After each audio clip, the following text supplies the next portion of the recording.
And if you think the Meth Monster is really cult fiction, then you are ready for this episode of Discography Discussion. I am Joe. That is Dan. You finally got your wish. We're talking about Spitfire. And I could not be more excited about it. And the reason for that is that Spitfire, while being a pretty brief band, put out 3 seminal albums that mean so much to me personally.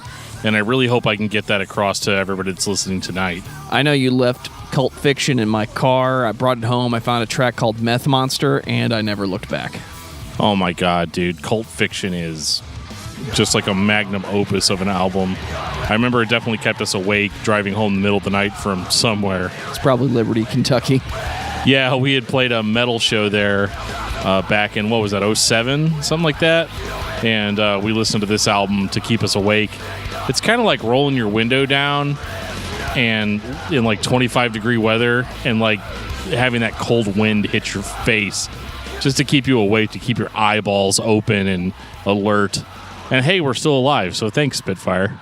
Before we start talking about eyes wide open, I'm going to take this time to say thank you to everyone for listening to the podcast. Thank you for listening and for subscribing. If you are not a subscriber, you can find everything Discography Discussion at discussmetal.com. We are on Spotify, Apple and Google Podcasts, TuneIn Radio, Stitcher, so if you have an Amazon Echo or Google Home, you have no excuse. Ask it to play the latest episode of the Discography Discussion podcast, and it will. We're also on Facebook and on Twitter at Discuss Metal. Be sure to like, favorite, and subscribe. It really helps us out. It lets us know you're listening, and now Dan is going to tell us all about 5-star reviews. We love 5-star reviews here on Discography Discussion.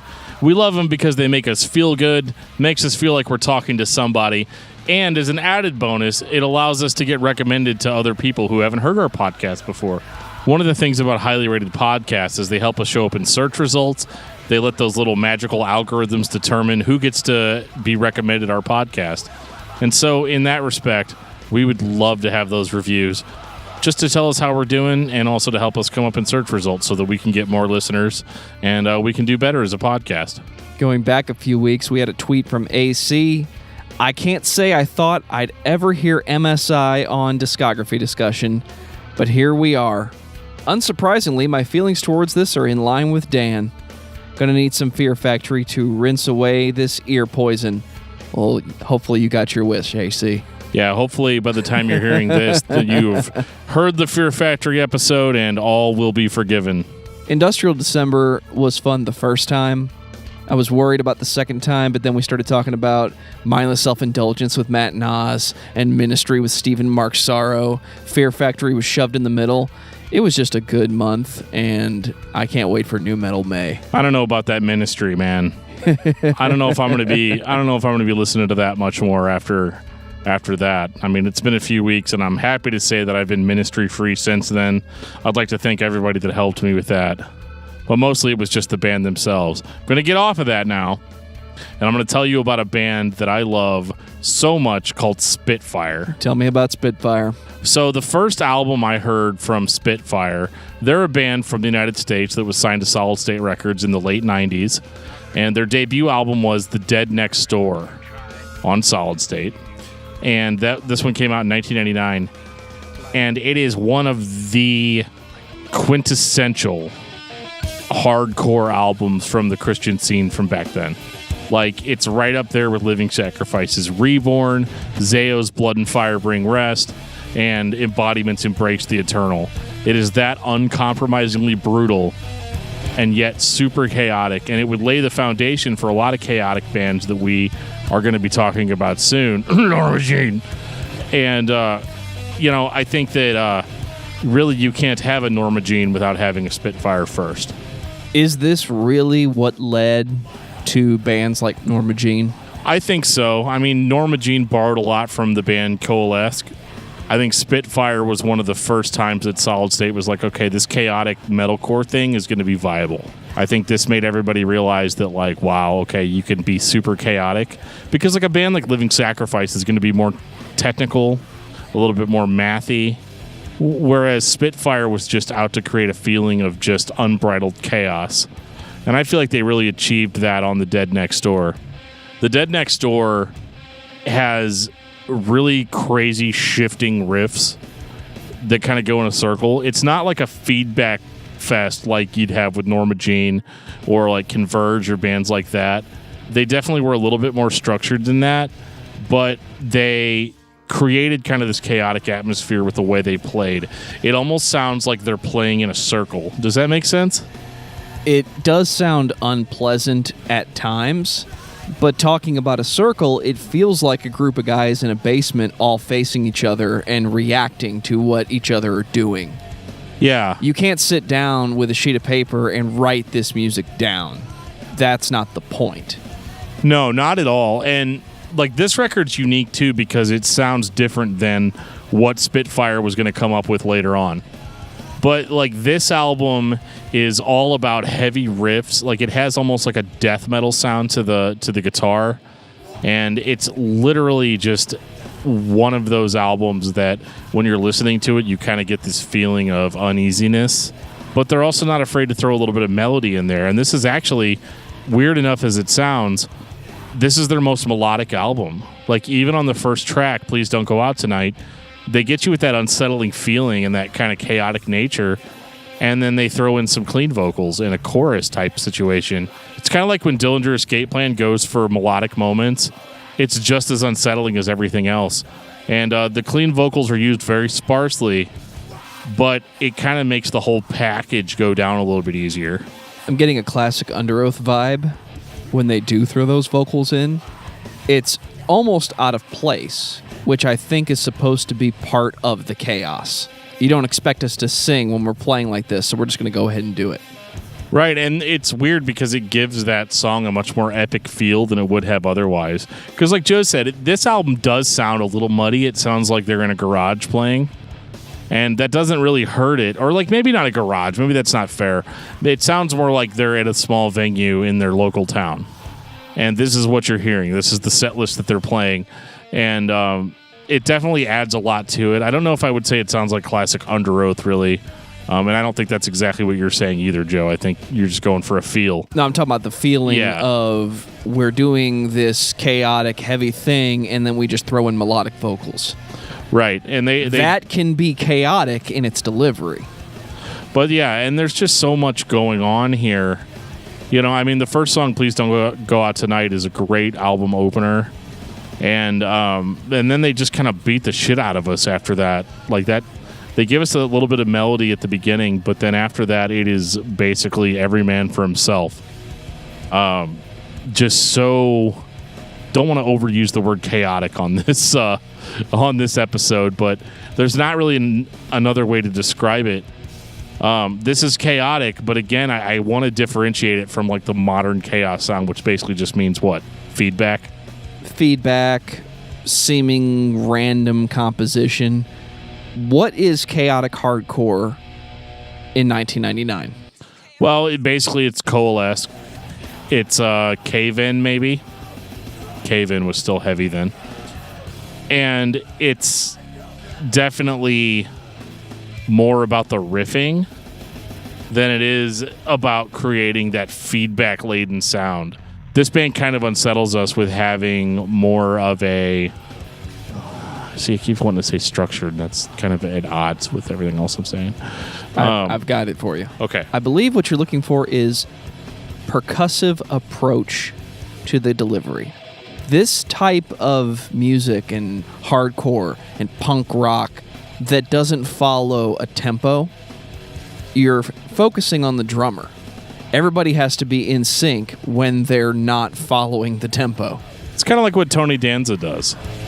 Because like with Tony Danza, they very much employ the same thing, although they're guilty of the feedback cop-out, as I call it, because it's easy to create chaos with some feedback. But, you know, really, the riffs are very dense. They're very dissonant. And like Joe was saying, they definitely follow more of a percussive pattern, more so than it's just a drummer keeping a beat and then everybody else follows it. The drumming is very much as important as the guitar and bass. And it's really almost like they're following the riffs more so than the riffs are following a beat.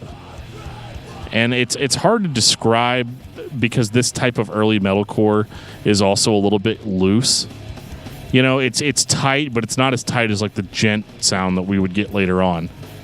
And so this kind of stands on its own. It's just kind of its own thing. And it's really just something you have to listen to really appreciate.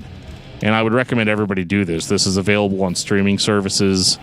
And just to be able to listen to the album as a collective whole, because this is an album to listen to. This is not just listen to the first song or, pick a couple of standout tracks that you think might be good. It all has to play together to give that certain feeling. And there's not just metalcore in here. There's a little bit of screamo, like old screamo attitude to it. Even if that wasn't necessarily the intention, that's what I get out of it, especially in some of the more melodic moments. You ready for self-help? Oh, man. I don't know if I'm ready, but I'm going to give it a shot. So before we get into self-help, there's a couple of things that I want to mention that we'll go into a little bit more detail on whenever we do a Patreon episode on it.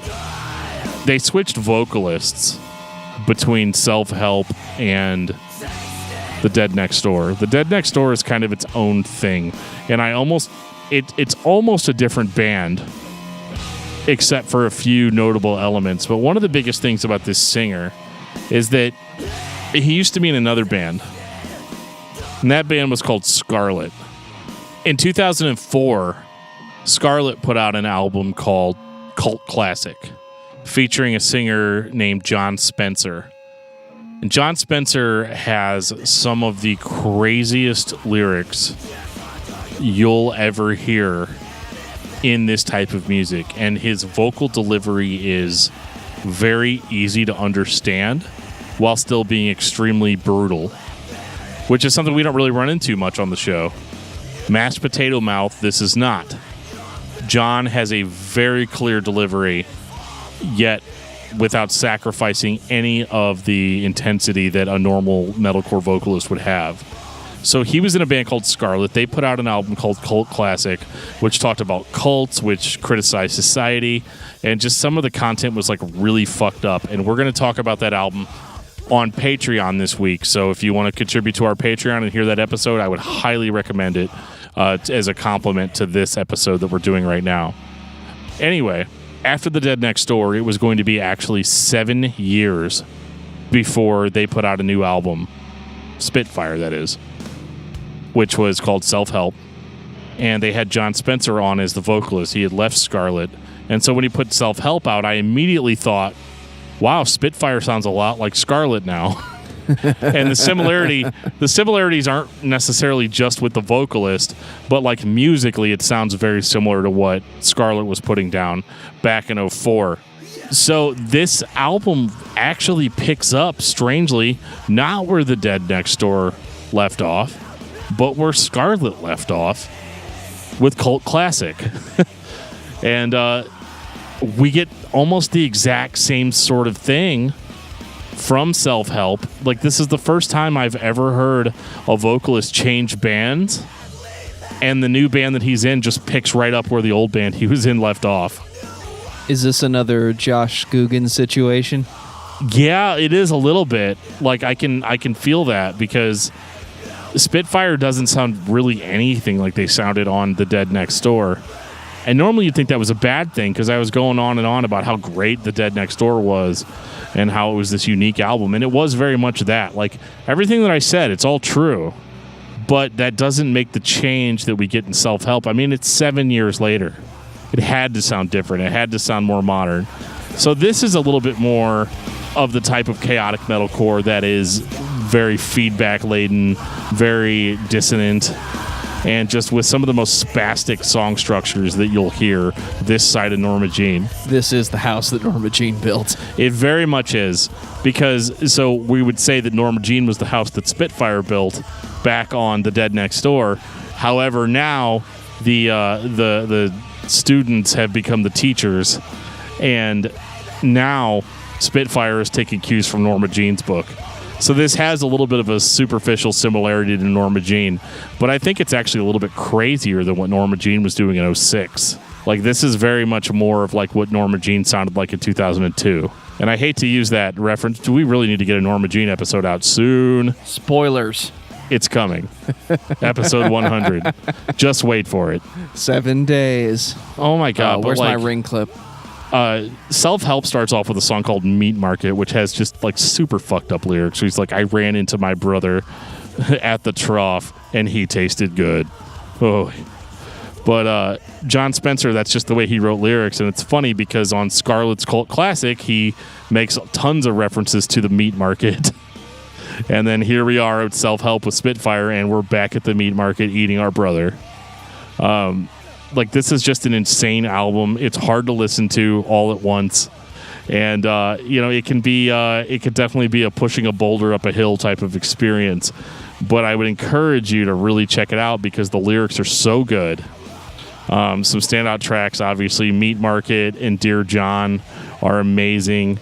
And it's just, it's worth noting, too, that, like, Spitfire was a Christian metal band or hardcore band in 1999.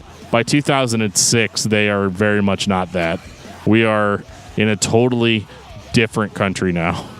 Self-Help kind of runs together with the other chaotic hardcore that I've heard. Knowing that it's Spitfire is really the only thing that sets it apart.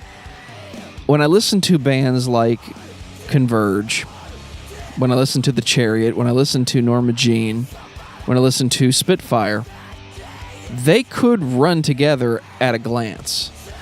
But they all do something that's unique to them that I cannot define. This sounds like Spitfire to me. What they're really doing is the same chaotic hardcore everybody else was doing at the time. So why does it stand out? I've always thought that chaotic hardcore can only stand out for one of two reasons. Either the vocals, and we'll skip the part about do you need a lyric sheet to actually read them, and we'll skip the part about do you need a lyric sheet to actually understand them, or the drumming. Because the guitars are basically doing the same tricks everybody else is doing. Everybody's being dissonant, everybody's making noise, everybody's scraping picks and creating feedback and looping chromatic riffs together. It doesn't sound bad, but with 2018 ears, it sounds like everything I've heard already from everybody else. It's a little bit of a dated style, but I think it really stands out because this was a rebirth for Spitfire. Like, absolutely. Like, I think they needed this to reestablish themselves as a band because I think at this point, I mean, this had been 7 years, which is an insane amount of time to pass for a band like this. You know what I'm saying? Like you, if you released your first album in 1999 and your next one's not until 2006, nobody knows who you are when you drop the new album. So is this another Glassjaw scenario for you? A lot of time passes and then we get more greatness? Yeah, I mean, that's how I feel about it. And I agree with you, Joe, that it probably wasn't that different than what other bands like this were doing in 2006. But the fact that it's Spitfire holds a little bit of weight, I think, because you know that they're doing it from experience. But as a new fan, I think you can get behind it too, just because how crazy and chaotic it is. Especially because at this time, people were getting a little irritated that Norma Jean had like clean vocals and, you know, we're moving away from that chaotic sound. And you have Spitfire that's basically carrying that torch. And I think it works really well. I don't think that Self-Help is the best Spitfire album. That is to come. But whenever you only have three, it's kind of hard to, you know, when you only have three albums, it's kind of hard to pit them against each other like that. I think if the only thing you ever heard by Spitfire was Self-Help, I think you'd be completely satisfied if this was your thing. And I think John Spencer as a vocalist is just fantastic. And that cannot be ignored because while the vocals on The Dead Next Door were good, they were more of just like the early metalcore where it was just like a death metal vocalist screaming over breakdowns. Whereas on Self-Help, you have a vocalist that actually matches the chaotic nature of the music.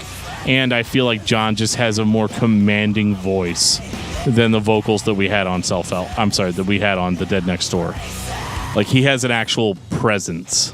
And presence is key with this type of music. The Chariot is one of the best examples. What do people talk about when they talk about The Chariot? Josh. They talk about Josh. Right. What do they talk about when they talk about Norma Jean? Well, unfortunately, it's still Josh. For some reason. I think of American Standards. I think of Brandon Kellum. That is what I hear when I'm listening to that band. The vocals become the magician, and the musicians become the assistants. Who's actually doing all the work? Oh, I mean, in this case, it's definitely John. And I could be wrong about that. I mean, maybe he just showed up and screamed over it, but, like, it doesn't sound that way. It sounds like he was an integral part of the writing process here because it all fits together so well, like a puzzle. And I think that's why it works, because it's chaotic at first, but the more you dig into the layers of it, you realize that it's all very pre-planned. And I think it still sounds cool to this day. I think there's still things that happen that I'm not predicting are going to happen. Like, it doesn't necessarily follow the tropes. It's a little tropey in the way that it sounds, but the actual song craft is not tropey at all. And that's the big test for this type of music. Is it a point-by-point copy of everybody else? I don't think so. I think it's in the similar vein as what some other bands were playing, but I don't think it's a carbon copy by any means. So Spitfire did pretty well with Self-Help. I think it reestablished the band as a thing. And 2 years later, they deliver what I would consider to be one of the finest albums in the chaotic hardcore genre, and that would be Cult Fiction. This is my measuring stick for chaotic hardcore. This is the album that I pull out when I can't decide what I want to listen to, but it needs to be loud, it needs to be fast, and it needs to be something different. This is super different. This doesn't even sound like Self-Help.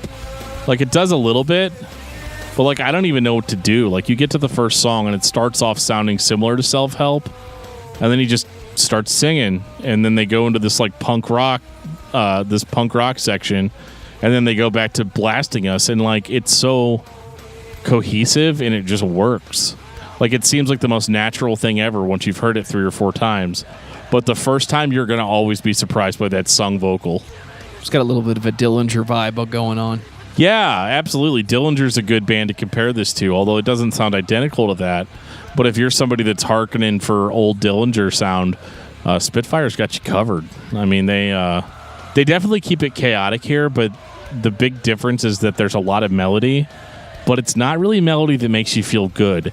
This is like a dank, oppressive album to listen to. Like, the lyrics are all fucked up, and you can hear them in deep clarity. They talk a lot about cults, suicides. They talk about creepy snake-handling preachers. It is so terrifying. And what's interesting is that a lot of fans of Spitfire and Scarlet in particular do consider Scarlet's cult classic, Spitfire's Self-Help, and Spitfire's Cult Fiction to actually be a trilogy of albums that focuses on the cult mentalities and just the kind of more darker aspects of life. And I think they all work really well together if you listen to those albums as a 3. And it's kind of hard because I feel like we're doing a disservice to the Dead Next Door by focusing on this. But the trilogy aspect of those 3 albums is really strong. Like I said, we'll talk more in depth about Cult Classic on our Patreon episode this week. But I think the weirdness is that you took an established band like Spitfire and continued your own thing on top of it, and it was still great. How many other bands do you think that really would have worked for? I actually think chaotic hardcore is one of the few genres where a vocalist can get away with doing that. The big example is Josh Scugin. When the band didn't do what he wanted to do, or when he just decided to move on, I honestly don't know which one happened, he created the Chariot, which just sounded like his old band. Well, he quit Norma Jean. He just like up and quit, and then just started doing the same shit in a different band. I don't know if that's the case with Scarlet and Spitfire or not, but I actually think this is a better transition than what we'd had from Norma Jean to the Chariot. Just my opinion, but I think this is what Spitfire needed because it kept them relevant Because, I mean, if they were playing stuff like The Dead Next Door, like in 2008, I don't necessarily know if that sound would have stood up to the test of time. And it's just impossible to predict what that would have sounded like. But I think this is an adequate replacement. And this album is just so good on its own that it makes me extremely uncomfortable to listen to it most of the time. But the lyrics are spot on. The vocals are commanding, just like they were in Self-Help. But this album just seems content to just kind of go off and make its own noise in like weird soundscapes and stuff. Like it'll just kind of go out in more ambient territory, but it's totally cool. Like it doesn't really take you out of it. You kind of just embrace it as you go on.